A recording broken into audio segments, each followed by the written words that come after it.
791। भैया भैया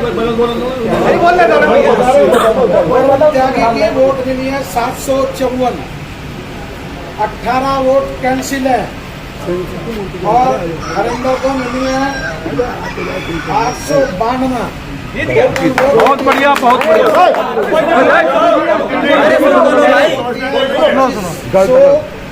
155, 3 वोट का डिफरेंस आया है और वोट का जीतने का 1 वोट का अंतर है। आप सब लोग प्यार के साथ जाएं, जो कमेटी जो भी निर्णय करेगी वो सब लोगों को मानना होगा।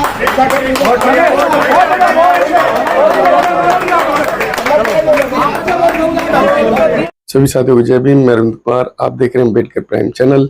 साथियों, जो चुनाव हुए थे, चुनाव के ठीक बाद जो परिणाम निकाले गए और परिणामों के बाद जो घोषणा की गई, अभी आपने वो घोषणा देखी। और घोषणा उस चुनाव के जो मुख्य अधिकारी रहे उन्होंने ये घोषित किया।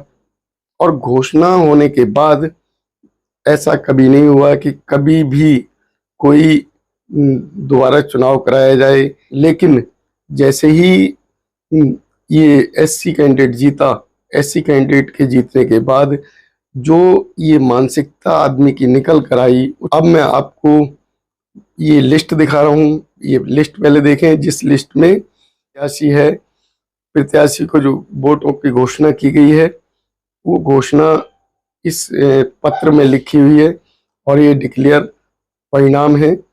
लेकिन इसके बाद जब इन्हें एहसास हो जाता है कि एससी कैंडिडेट जीत गया और ये इन्होंने मान लिया कि एक एससी कैंडिडेट जो कि चमार जाति से है उनके बराबर में आकर सीट पर बैठेगा, तो ये इन्हें गवारा नहीं हुआ।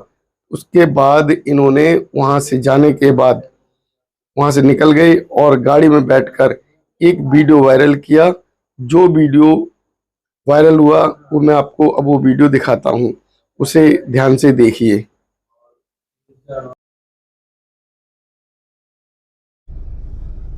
बार एसोसिएशन गाजियाबाद के वार्षिक चुनाव दिनांक 19/7/2024 को संपन्न हुआ था, जिसमें 2553 मतदाताओं ने मतदान किया तथा मतदान के पश्चात सभी प्रत्याशियों को बताया गया और मोबाइल से फोटो भी प्रत्याशियों द्वारा लिए गए तथा उक्त से संबंधित समस्त पत्रावली हमारे कार्यालय में सुरक्षित है कि जो पोलिंग हुई है वो 2553 वोटों की हुई है।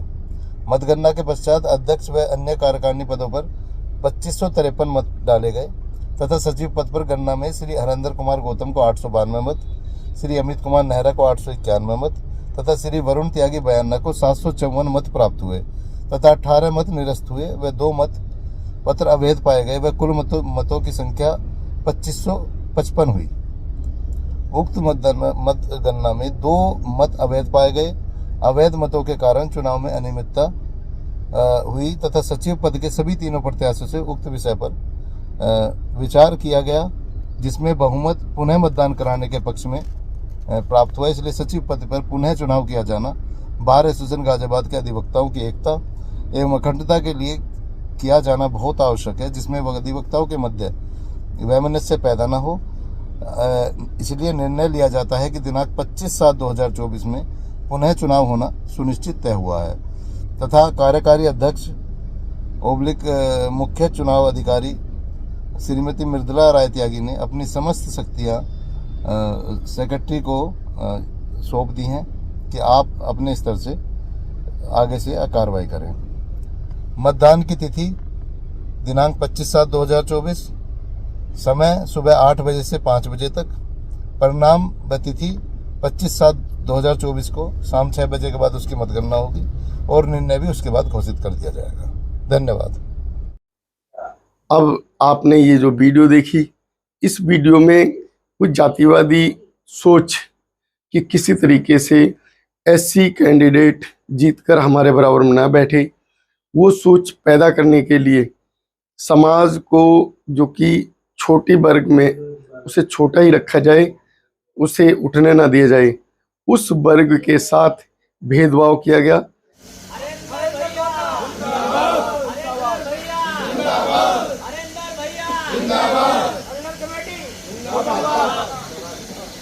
आवाज दो, आवाज दो।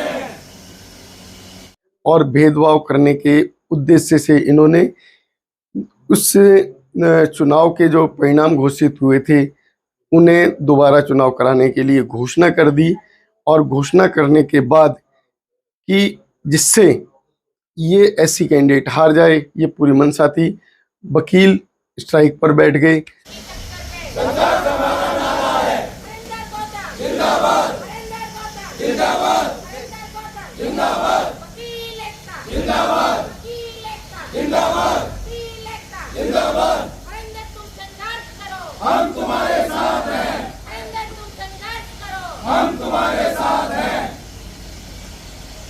और वकीलों ने अपनी स्ट्राइक जारी रखी। उस वकील के या उस सचिव के, एससी सचिव के साथ वकीलों का एक जत्था वहां मौजूद हो गया। उन्होंने अनिश्चितकालीन स्ट्राइक की। उसे देखते हुए इन्होंने उस जो परिणाम थे उसे स्वीकार कर लिया था। लेकिन स्वीकृति के बाद भी जब चुनाव अधिकारियों के द्वारा वो परिणाम घोषित जो किए थे, उसी आधार पर हरेंद्र जाटव को प्रत्याशी जो कि थे उन्हें विजयी घोषित कर दिया और उन्हें कार्यभार दे दिया गया। उन्हें फूल मालाओं वगैरह से उनका वेलकम किया गया। लेकिन बाद में जो ये साफ बोल रहे हैं इनके द्वारा और इनके जो चहेतों के द्वारा, जो कि गंदी मानसिकता रखते हैं, इन्होंने जीते हुए कैंडिडेट को सीट पर नहीं बैठने दिया और जो हारा हुआ कैंडिडेट था उसे प्रमाण पत्र दे दिया। कहा कि अब ये कार्यभार संभालेंगे। जो प्रमाण पत्र दिया गया वो प्रमाण पत्र किसी तरीके से नहीं मिलना चाहिए था, क्योंकि जो कैंडिडेट हार चुका है उस कैंडिडेट को कैसे आप विजयी घोषित कर सकते हैं। और ये एक चुनावी प्रक्रिया है जो कि पॉलिटिक्स है। पॉलिटिक्स की शुरुआत ऐसे छोटे छोटे इलेक्शन से ही होती है। छोटे छोटे इलेक्शन ही किसी लीडर को आगे लेके जाते हैं, उसकी पॉलिटिक्स को निखार कर लाते हैं। अगर इस तरीके से मानसिकता रखी जाएगी, एक एससी कैंडिडेट को हराकर और उच्च वर्गीय कैंडिडेट को जिताने का जो काम किया जा रहा है, एक एससी कैंडिडेट को हराकर उच्च वर्ग को आगे लाने का जो काम किया जा रहा है, वो कहीं ना कहीं समाज के समक्ष वो मानसिकता दिखाता है जो मानसिकता जातिवादी या जाति के लिए जो चली आ रही थी हजारों वर्षों से, उसी मानसिकता को कंटिन्यू करना चाहते हैं। तो आज का जो समाज है, आज का जो बाबा साहब अम्बेडकर जी के द्वारा शिक्षित बनो, संगठित रहो और संघर्ष करो का जो नारा था, वो पूरी तरीके से समाज ने समझ लिया। और समझने के बाद कम से कम इतना तो हुआ कि शिक्षित होना शुरू हुए और संगठित भी हुए और फिर अपने अधिकारों के लिए संघर्ष भी करने लगे। तो साथियों, जो संघर्ष करती है, जो जाति या कोई धर्म, कोई व्यक्ति का समूह संघर्ष करता है, तो संघर्ष की विजय अवश्य होती है।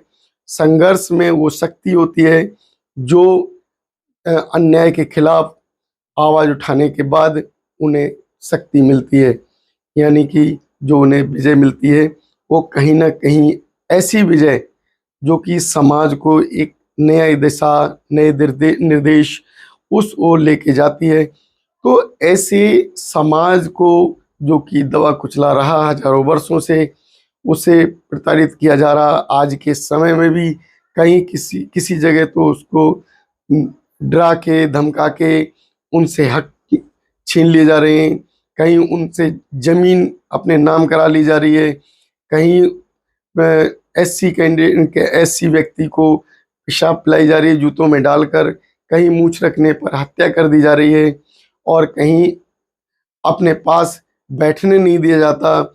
और बहुत सी तो ऐसे गांव भी सामने आए हैं जिन गांव में आज तक कोई भी एससी व्यक्ति की बारात नहीं निकलने दी। ये राजस्थान में ही नहीं, हमारे उत्तर प्रदेश के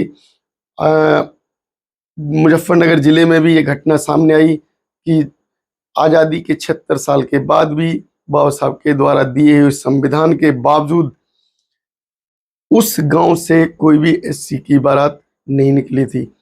और जब अब 76 साल के बाद जब समाज ने उस गांव में विरोध करने की मंशा से कि हम अब अपने आप को जागरूक कर चुके हैं, शिक्षित कर चुके हैं, हम अपनी बारात अवश्य निकालेंगे, तो उस पर जब जिस समय बारात निकलने लगी उस समय उसके ऊपर ईंटों से डंडों से वार किया गया और जो बर था उसको घायल करके हॉस्पिटल में पहुंचा दिया। तो ये जो मानसिकता है कहीं ना कहीं जाति विरोधी तत्वों के द्वारा या जाति को बनाए रखने के लिए और जाति व्यवस्था किसी तरीके से खत्म ना हो, ये उसी दिशा में जा रही है। तो इसके लिए अगर हम ऐसी सरकार बनाएंगे जो कि जाति विरोधी मानसिकता रखती है तभी सुधार आ सकता है। लेकिन अगर हम जातिवादी मानसिकता या धर्म के समर्थक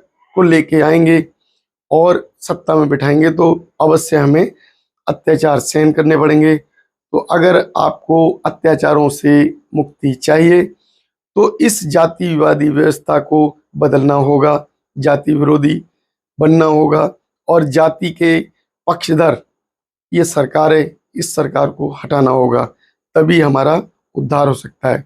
हमारी इस वीडियो पर आपकी क्या राय है कमेंट बॉक्स में अवश्य बताएं और वीडियो को लाइक शेयर अवश्य करें। यदि आपको वीडियो पसंद आता है हमारे चैनल को सब्सक्राइब करें। धन्यवाद। नमोदय। जय भीम।